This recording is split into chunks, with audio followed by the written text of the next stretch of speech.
I'm a person who grew up in Buffalo, New York. You know what I'm saying? That's really what made me and what raised me. And at the same time, I was back and forth between Buffalo, New York, and Vegas. So it's a little different and unique from most people's stories because I grew up on the East Coast and the West Coast. So I experienced both, two different coasts, two different types of environments, two different types of scenes. So, you know, everybody don't got this story. Like nobody just got the same ties or just having experience. You know, a lot of people be from where they're from in one city, and that's it. But it's a little different for me because you're talking about the East Coast and the West Coast, back and forth, all that. So I was blessed enough to have a lot of experience on two different types of lifestyle. So a little different from the average. Born in Buffalo? Born in Buffalo. And where do you reside these days? I'm in Texas. I stay in Texas right now, but I'm about to move back to Vegas though. But I'm in Texas right now, Dallas to be exact. Now, what age was it when you first go to Vegas? I think I'm around 16. And what was the reasoning? Shit, my mom was trying to get me out the streets. I was fucking up. Police dropping me off, all that type of shit. So she really was trying to get me out of the environment that I was in. And when I got to Vegas, it was kind of the same shit. I just back in the streets, back around that same type of mentality, same shit. When you first go to Vegas, it's 16. Yeah.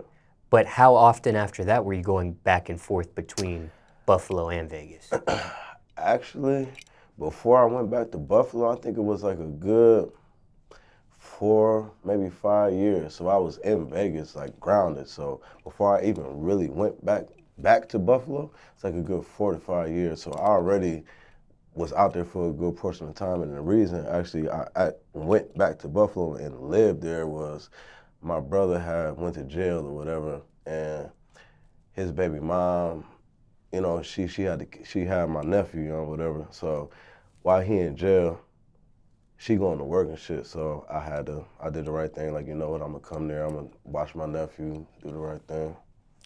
And they asked you personally to do this? Yeah. Your mother, was she living in Buffalo at the time? No, she was in Vegas. Oh, she was in Vegas as She was well. in Vegas. Okay, I see. And how long was your brother in jail for? I don't know. I can't remember that long. I know he had a battery case. Like he went down for like some battery type shit. He hit somebody with some shit on their head and whatever the case, and they went to court and did all that little weird shit. So, but that was his first. He was in the military though at the same time though, so they kind of gave him a little pass. But I think he was in there for like 2 years and some change. And battery. And the whole time he's on that, he was actually sentenced for 2 years, or he was fighting the case for 2 years? No, he was already in jail. He was sentenced. Okay. You remain in Buffalo for those 2 years until he gets out? Yes, sir. After he gets out, you still remain in Buffalo, or you go right back to Vegas? I was out there for a little bit, and then I went back to Vegas. But I ended up having to go back a little bit after that because my grandma, rest in peace, she was fighting cancer and whatnot. So once again, I went back to do the right thing, and like they was older, so I had to go back. I'm helping along. Everybody else, my family had jobs, they got kids and all that. So I understand that. So I went back and make sure everything was good. My grandma needed anything, I was there doing that. Was she able to beat it? Nah, she passed away. From the cancer? Yeah. Care to share what type of cancer it was? Honestly, I'm not even sure what kind of cancer it was. But it was cancer, you know. Does that run in your family? Not cancer specifically, but like health issues as far as like diabetes. She had diabetes as well, but diabetes, high blood pressure, all that, them type of things definitely do run around. I got high blood pressure myself, was my mom, because I come from that side. But just after, so I got shot in my head, and I didn't know that I had high blood pressure or none of that until I got shot in my head. When I had to do the surgery and whatnot, they ended up telling me, like, okay, yeah, they did a little research or whatever it is, and they was like, oh, you have high blood pressure. Because when I got shot, when they did the surgery to get the bullet out or whatever, my heart rate, whatever it is, it wouldn't come down for a minute, and they was trying to figure it out, and they're like, okay, you got high blood pressure, so I guess they figured out how to calm that shit down and get me right. What age was it when you got shot? That was like, what was that, like three and a half years ago? About 3.5 years ago. And when it came to your grandmother on the cancer situation, this was grandmother on your mother's side as well? Yeah, exactly. And you go back to Buffalo. How much more times would you go back to Vegas after the grandmother situation? Honestly, shit, a little bit after that, I got up out of there, because shit, I ain't trying to be, had to get out of there and get back to the bag, shit. Buffalo, New York is the trenches, shit. I'll be a damn fool to just be sitting around, and I got an option to get the fuck out of there. When on top of that shit, I gotta get to the bag, so shit, once that shit happened, we did that, funeral, all that shit, gone. And actually, when she died, I left a little bit before that, as I'm thinking about it. I was actually in New Orleans, and they gave me the call, like, you know, she passed or whatnot, and that same day, shit, I left New Orleans, doing what I was doing, and went back up to Buffalo. And when you got shot, that was something that happened in Buffalo as well? No, that was in Dallas. What took you to Dallas? Shit, the bag. I'm a rolling stone. Like, it ain't really too many places I haven't been. So, you know, the bag brought me to Dallas, doing what I do. Music related? Nah, it wasn't even music. It was, you know, just doing what I do, getting to the bag. It actually wasn't even music related. Care to share what it is? The bag. Okay. And you got shot in Dallas 3 years ago, Yeah. and you've been in Dallas ever since. Yeah, I still live there. All right, so that's a little chronological order of where you've been throughout your life. I want to break some elements down. Cancer. I want to ask you a question about your grandmother's cancer. You remember what stage they found it? I know you don't know what type of cancer, but do you remember if they found it? No, when they found out, it basically, honestly, like, it was too late. Okay. So, like, as far as my family, we all knew it was too late. So we was basically just embracing the last little bit of time that we had. Mm. Yes, cancer comes in 4 stages, and stage 4 is. I don't know. All I know is I used to go there, and they, I don't know what you call them, health aides, home aides, whatever. But it was like, I don't know what the fuck was going on. But I remember seeing, like, they got in her body, they got tubes, and they were moving fluid and all that type of shit. So it was bad. It was at the end. Mm. So with this description, I would assume it was stage 4. Yeah, it was stage 4. And typically when it comes to discovering a cancer in stage 4, very tough to survive. The survival rate of stage 4 is not very high. Yeah, she ain't survived, unfortunately, but. You would see this fluids and things of that nature. What else was that experience like, being there with somebody that's going through cancer? Shit, it was fucked up. Like, you know, as far as my grandma, like, no matter what, like, she was always there. She would always hold me down regardless, no matter what. If I fuck up or not, like, she might roast me or get on my ass, but at the end she gonna be like, you know what, but you know, you did this, but you know, she gonna give me the bad and the good at the same time, you know, like, even if me and my mom ain't on the same page, my grandma will always be there and be the middle person, like between me and my mom. Like, hold on, like, okay, well, this where you wrong, and this where you wrong. But like, that's my grandma though. Like, I probably shouldn't say that though, but she always told me, like, for a while, like, you my favorite grandchild, like, you my favorite. Like, she always knew that I was gonna be who I am now.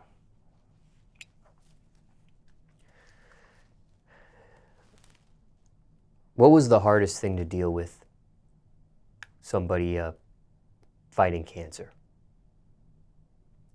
Say that again? What was the hardest thing to deal with somebody fighting cancer? Shit, I mean, shit, that's my grandma, that's my heart, that's my love. So shit, just seeing her go through that pain and just knowing she wasn't gonna be here, shit, that was hard enough for me. Like, just knowing she gonna die one day and we don't know when it is, and when that shit happened, like, it was crucial. Like, shit, that shit fucked me up. Let's say somebody's watching this and they have a loved one going through cancer as well. Circumstances could be different for everybody. But what would you say to somebody listening to your story, watching this interview, going through cancer? As far as the person with cancer or the family, or just as a whole?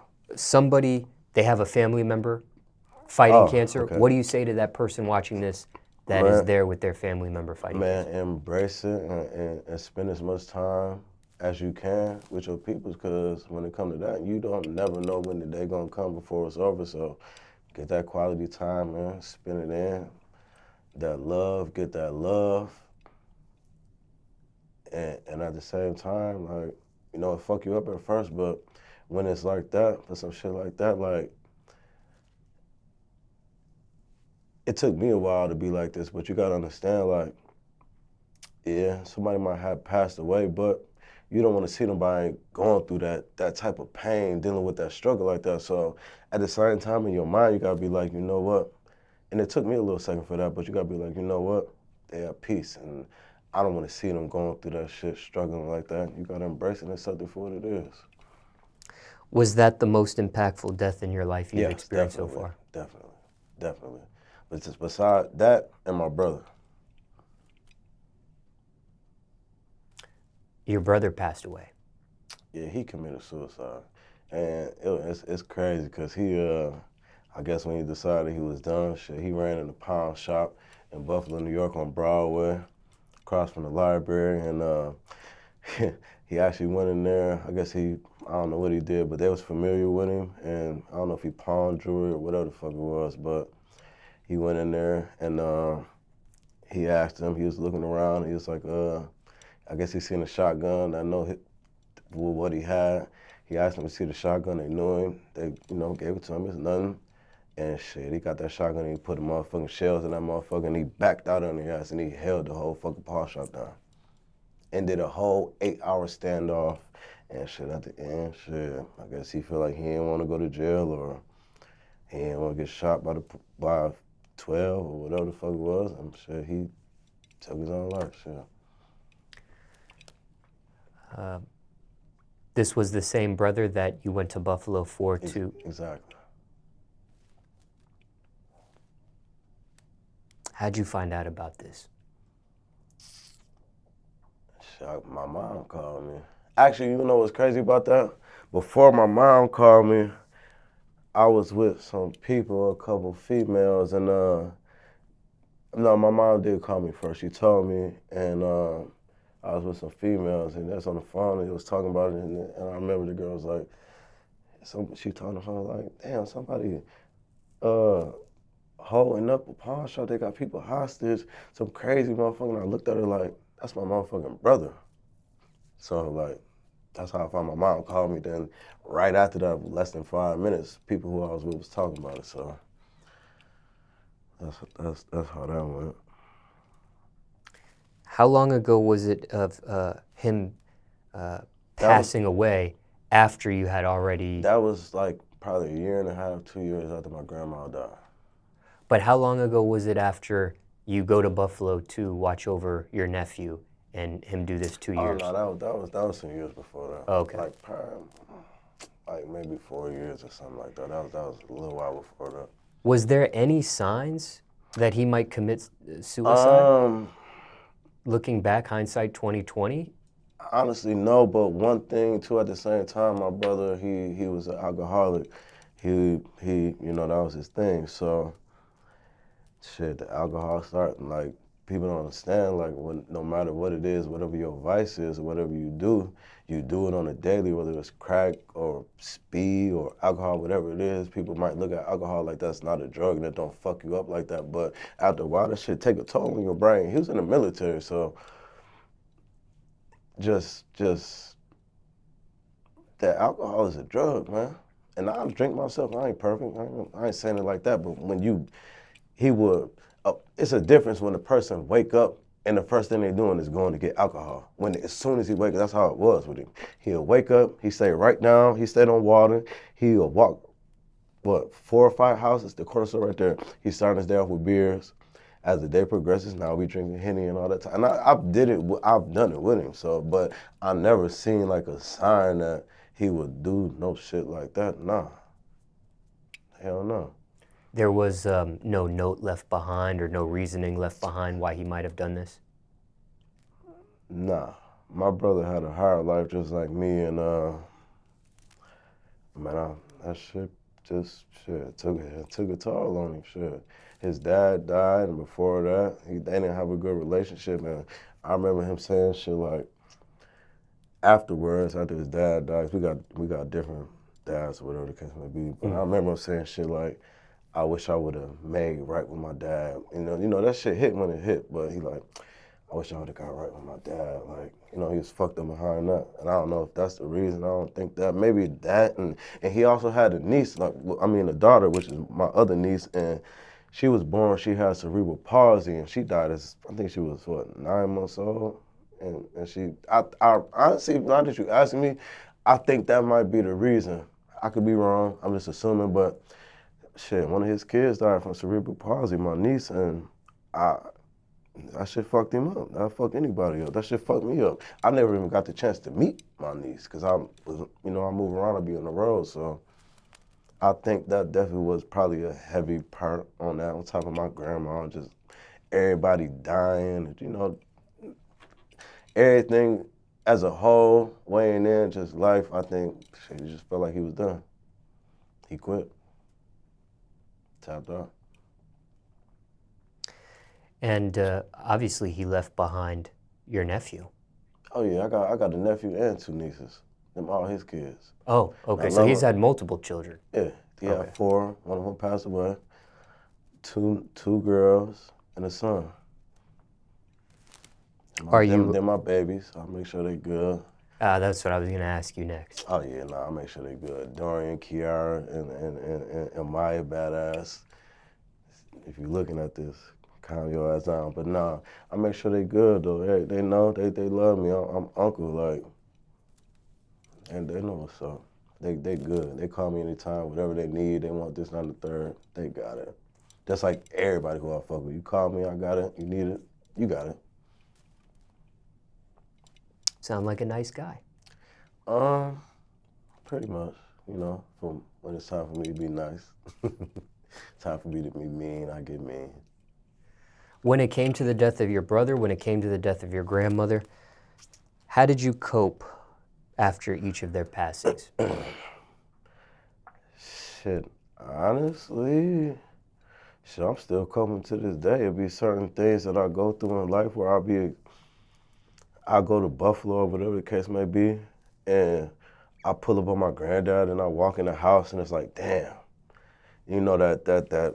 that vibe, that shit ain't there like that. I can't go get the food that I love. She know what I like. I come to my grandma's house, you hungry? But the same thing with my granddad too though. What, you hungry? She know what I like. She gonna cook it up. She gonna whip it up right in the kitchen.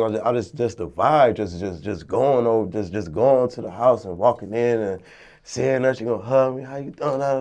Sitting in that motherfucking kitchen and this shit. I'm still coping because when I go back and I fuck with my granddad, it's just something is missing. That thing is missing. It ain't the same. We go in the kitchen. We sit. That wasn't his thing. I be in the kitchen. She cook some shit, and then I go in the other room. My granddad and you know what I'm saying, and fuck with him like that. So it's different. Now he the man in the kitchen. When you hungry, da da da. But it's it's different. Like I grew up. That's how it was when I grew up. It was always that. Come in. We gonna do this, that, and the third. We gonna be in the kitchen. She gonna cook. I'm gonna be there with her. I'm talking about somebody back in the days. These type of phones, you gotta do that that long. So that's what I'm saying. The longevity. So like when that shit happened, like it's shit. I'm still coping with it. It ain't the same. It is what it is. But that's life. Shit. People, we all got an expiration date. Have you seen counseling for this stuff, therapy, the help of a mental health professional? Nah. By any chance? And nah. I mean, shit. I got. Doctors already told me from last time when I got shot. I struggle with PTSD, anxiety, anger. I probably had PTSD before the shit happened. Period. Before I got shot. Period. Just from the environment where we come from. I'm talking about Buffalo, New York. Shit. We'd be chilling. We'd be up on the block, whatever the case may be, and you hear shots going off in the background. Like, then it's like, damn, you hear that? Like, yeah, I heard that. So that's kind of, and that's honestly, that's the life of the majority of people who growing up in Buffalo, New York, and Vegas though. Like same shit. Like even when I was in Vegas, the same shit. Same shit. Every city got their own areas, and the same shit is going on in every fucking city. But Buffalo, it's like, it's if you Google, motherfuckers Google and look it up, we number 10, Forbes put it up, we number 10 as the most dangerous cities in the whole country. And it's a little ass place with a population like 300, 400,000 or some shit like that. And it's so small to where somebody gets shot, some shit happen, everybody, even if they don't know the person, they know somebody who know the person. Same shit in Vegas, it's a little bigger, but when you in them environments, everybody know who's who did it, whatever the case may be. That's how it is. Are you taking, I don't know if you were prescribed, but are you taking medication for the PTSD or the anxiety? No, I don't take nothing for that, but I take medicine because I have seizures. When I got shot, now I have seizures, so I gotta take medicine 2 times a day. Every 12 hours, I gotta take medicine. That's the only shit I take. I don't take nothing for that other shit. I self-medicate. I smoke good gas, and that's how I cope through my days.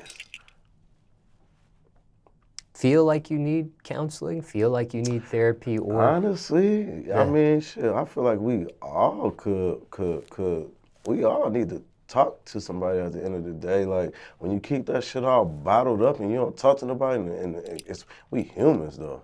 No matter what it is, you in the streets, whatever the fuck going on, we humans. We all need somebody to talk to.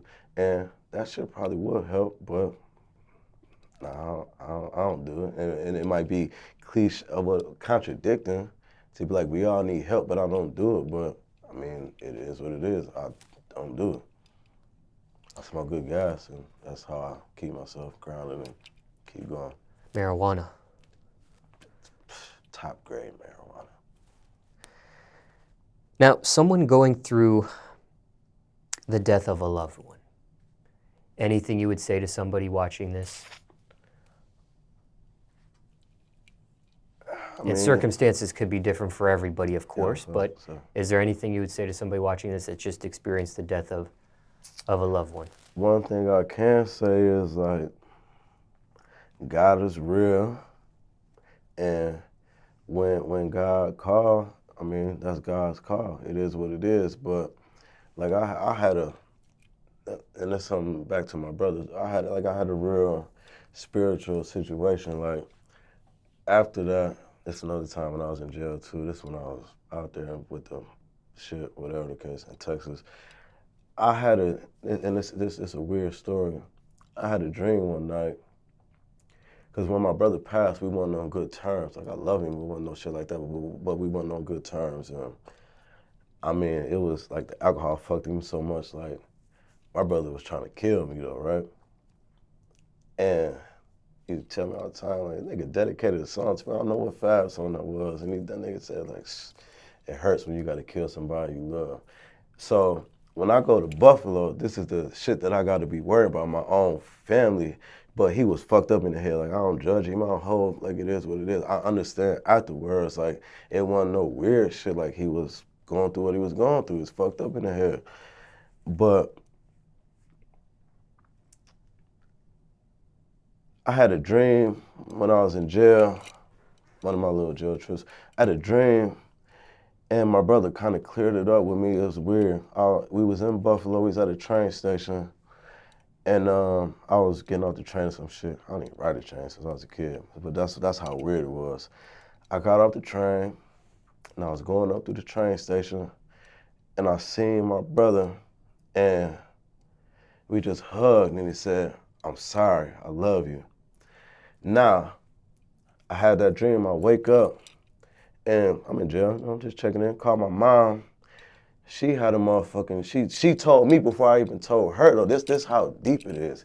She had a dream. Well, so when I call her, we talking, she's like, I had a dream that your brother Calvin, she was at work, she was in the cabinets, wherever she worked, she was making coffee, and she said one of the co-workers told her, like, somebody's here to see you, but she never turned her back to see who it was. And she looking through the shit or whatever, she like, who is it? She's like, he right here. And she turned around, and it was my brother. We both had the same dream. And he said, I love you, Mom, I'm sorry. We had the same dream on the same night. I never told her, no. I told her afterwards, he said that, and I got to tell her, like, that's crazy, I had the same dream. So God work in a mysterious way. That's all I can really wrap it up. God work in a mysterious way. You don't believe in God, boy, he's real, because that shit just ain't no coincidence. You and your mother were both in Buffalo at that moment? When that happened, no, she was in North Carolina. I was in jail in Texas. And this was after he had already passed away? Yeah, this was like probably like 2-3 years after he passed away. He was rapping as well? Yeah, he actually was a rapper. He was a rapper. Who was rapping first, you or him? Him. And he taught you how to rap or showed you how to rap, or? Nah, not at all. I'm just sweet as hell with this rap shit, so that's why I'm on DJ Smallz right now, shit, cause I'm the hardest nigga coming out of Buffalo, New York, and Vegas, and features with Moneybagg Yo, Lil Baby, Wife and Lucci, NBA YoungBoy, T Grizzly, and shout out to T Grizzly too, hold your head, cause he going through some shit right now with JB. I got JB number on my phone right now as his manager, like, so I know he going through some tough shit. And I got the next project too, I got the baby on there, Yellow Beezy, pretty lit, so it's just like, and my brother always used to push me and you know, be behind me like, bro, you jive nice, like, so I gotta keep this shit going, and I'm gonna do that shit regardless. Fastlane, we up next. You guys were both rapping at one point at the same time? Yeah, I got songs with my brother. Not too many, but I got a couple songs with him. So it wasn't a competitive relationship? Nah, never. Anybody who I love and I fuck with, it's never competition. We on the same team. We not playing against each other. We playing together. So it ain't never no competition. We on the same team. We're gonna win together. We don't compete with nothing against each other. Why did he want to kill you? The alcohol.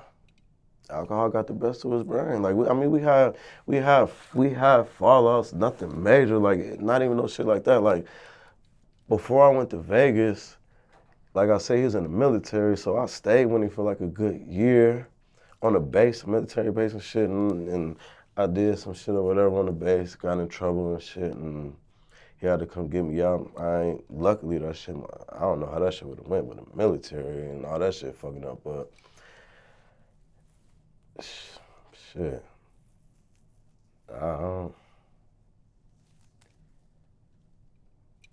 I never forgot the question thinking about it. I'm reflecting on it. I was asking why he wanted to kill you. Shit, the alcohol, man. The alcohol got the best on me. That shit.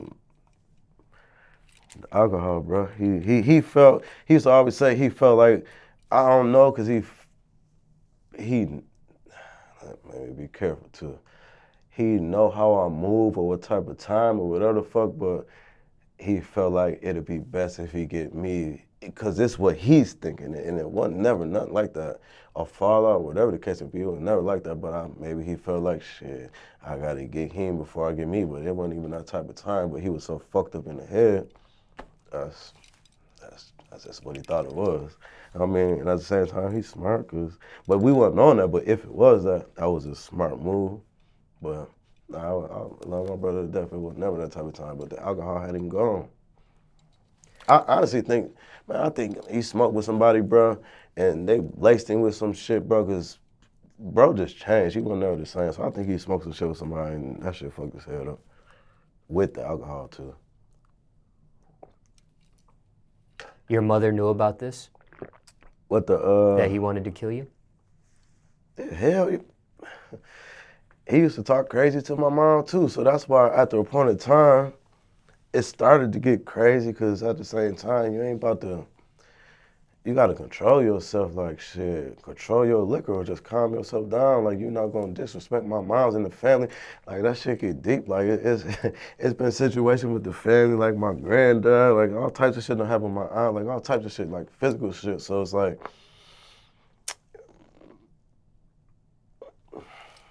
what's the question again? I was asking if your mom knew that he wanted to kill you. She knew. She knew. And he made thirst of her too. So after a point in time, it was like, I never told him like, I'm on your ass and you know what time it is, but I always tell him like, bro, you gotta chill the fuck out, you wildin'. You ain't about to be tripping with moms, grandma, granddad, aunties, you ain't gonna be doing that. And that's probably why I felt like once I start stepping in, like, I gotta get him out of there, because I already know what type of time it is. Reason I asked if your mom knew was because I wondered if she was trying to mediate things between My you two. my mom put so much in, like, when I threw in the town, I'm like, I'm not fucking with him. I don't want to hear about it, whatever the case. My mom never turned her back. She never quit. She would still put herself through that shit, talking bad to her, all this, that, and the third. And it was a point in time when I had got locked up in Vegas, right? And it was a big case. I was facing like 4 to 20 years and whatnot for like 2 counts of conspiracy to commit murder and 2 counts of assault with a deadly weapon. And my family was actually trying to put money together to bail me out, and he getting the money, and then when it was time for the bail, wasn't no money around, or for the lawyer, I think it was for the lawyer, wasn't no money around. So,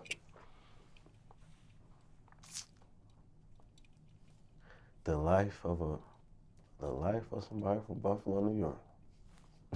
Certain part of Buffalo you represent? Oh yeah, East Side, Central Park all day. They already know whole Nav to the death. You know what I'm saying? I fuck with everybody. I got homies. My right hand man, he from the belt. And, I mean, that's my little brother, so it is what it is, and ain't nothing going on. But yeah, Buffalo, New York, East Side, Central Park.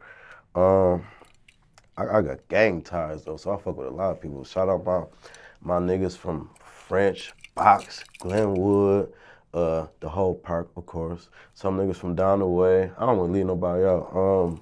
Got some niggas from Delavan. I got some partners from Bailey. All that. Real gang ties though. Real gang ties. And somebody watching this. Go ahead. Go ahead. I was about to go back to East Side, Buffalo, New York all day. I got partners from the West Side of Buffalo too, though, at the same time. But yeah, real big East Side, Buffalo, New York shit. Central Park. Fix it? Oh, but this one? Oh, you could. Oh, all right, fuck it. All this shit. This is a unique piece right here. If anybody know football, this the Buffalo Bills sign, and in the middle of that, I got Las Vegas, Nevada. And that's why my people was telling me, because I'm talking about the ties. I be forgetting the shit go all the way to the West Coast though. It ain't just the east side of Buffalo, New York. It's the west side of Las Vegas as well though, and Northtown. Like the gang ties the ties is deep. You ain't gonna never see nobody with no shit like this, or nobody who got this story. Cause even in Vegas, the same shit I done did in Buffalo, I done did that shit in Vegas. Shout out my nigga Cuddy, shout out Vine, Free Ride, all the homies, Brill, Squad, 485 shit. They already know what type of time it is. My nigga Lil Boost, I was just out there like a month ago. Slid right with the guys, right on the west side, every time. Somebody watching this not familiar with Buffalo, how far is that from New York City? Like, what is that, 6 hours? That case you were facing 4 to 20 years, you beat that? I got probation because I never really fucked up like that before that, so I got probation and I fucked up probation and I went to the pen. How much time did you end up doing? I did like, I say like 2 and some change or 3 and some change. State prison? Yeah, stay, no fair shit, stay. And that was in... Oh no, and went, did my shit. I went to camp when I was about to go home, fucked up, and then they put me back down to level 4. Niggas ain't never been on no level 4 yard and was walking around and doing all this shit, riots with other races and all that shit. What's level 4? Okay, you got, when you go to prison, right, you go to the fish tank, which is before you hit the yard. You go to the fish tank, you start off at level 3. That's where you start. It's all fucked up. You do your shit, You go to level 2, it's more relaxed. You come out more time. You go to the yard, more free time, and you go to level 1. I never made it to level 1 because when I was gonna go to level 1, I went to camp. And I went there and fucked up. Once I fucked up, now, but the level 4 shit was new. Like, and High Desert, they didn't have level 4 when I was there. So I guess they started that shit when I went to camp. When I came back, I fucked up. Now it's level 4. We talking about all the crazy shit is in level 4. Everybody who got the big ass time, lifers, all that shit, everybody on level 4. When I went to level 4, that's like, you know, you hear the prison story shit. I seen somebody get their motherfucking ass killed, lose their life in the level 4 penitentiary across from my cell. Watched it. Stomped the man to death and the blood leaking out the door. Flight for life his ass. He was already dead before he left. And this was in Vegas? Vegas, High Desert State Prison, HDSP. What did, HSDP, that was the only time you ever went to prison? Yeah, no, that's the only time I went to prison. I've been to jail quite a few times, but prison, nah. What did that teach you? What did you learn from the prison experience? Oh man, I ain't gonna front and be weird. It's probably gonna be weird to people when I say this, but that was the best thing that I needed to happen to me because it got me more focused. Time just with myself, like, got closer to God. You know, a lot of people say they go to jail and everybody in there praying, like, oh, I'm God, this, that, and the third, but it wasn't even really that for me though. Like, God was like really touching me and like talking to me like in my head. So it's getting closer with God and understand what's what and really focus and understand like, shit, nigga, get on your bag. I ain't got no time to be sitting around with this shit and motherfuckers telling me when to do this, that, and the third, and I gotta walk around a little ass yard and all this shit. And it just had me more focused. Like, bro, you playing with yourself. Get on the bag. Oh, this other shit ain't gonna get you no money. This ain't gonna do shit for you, but have you right back in this motherfucker telling the same story, talking the same shit with everybody. Walking around with the old heads and they like, man, I fucked out, wish I could da-da-da. You get out and get on your shit. You nice as hell with the rap shit, do your shit. Like I was just talking to my cousin the other day and the nigga who's still in there, he got a lot of time. And he told me, it's like, and he from a different hood from me. In Vegas though. But we was cool, you know, it's all cool. But shout out Wild Out too, big Wild Out.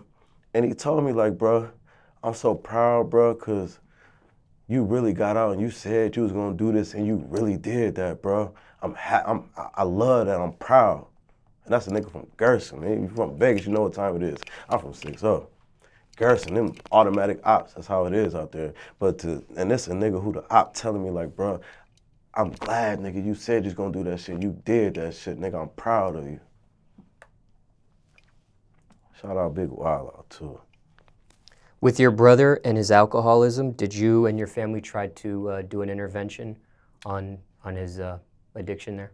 I mean, actually, yeah, shit, it's crazy because he actually went to, I forgot exactly what it was that happened, but he went to fucking doo-doo-ass Buffalo General, and they said wasn't nothing wrong with him, and they let him out. But he was fucked up, like it wasn't hard to tell. But he played, I guess he just played the role. That's my brother, so I know he know how to finesse shit. He finessed their ass and got up out of there. Somebody watching this, dealing with somebody that's having alcoholism, anything you would say to them? Somebody watching this, dealing with somebody that's going through alcoholism. Man, it's a hard battle, boy. It's a hard battle. You might want to help a motherfucking... I got niggas who I know right now, like sometimes it should be generational. Like my uncle was an alcoholic, but he stopped doing that shit though. But this shit be in your genes. Like my dad was an alcoholic, my mom was an alcoholic. Like we grew up that's just how we grew up. I remember I was a kid. I remember being at my grandma's house and I don't remember how old I was, but this was a long time ago. I don't even know what type of beer it was. Shit, my granddad hit me with the beer like shit. They gave me a sip of that shit. So, but it's a battle. Like at the end of the day, like that's your loved ones. It's gonna be a rough, rocky road, but shit, you can't give up on it because you never know. Motherfucker might wake up one day and be like, I'm over. I'm tired of this shit. I'm fucked up. I'm done. So just stay in there with them. Hang in there. If there's your people and you love him, like you should do regardless, shit, ride that shit out, no matter how rough and tough that shit get. Be there, support him. Keep trying to get him the help. Was there a time where he quit and then ended up relapsing on it? Never quit. Okay. Never quit.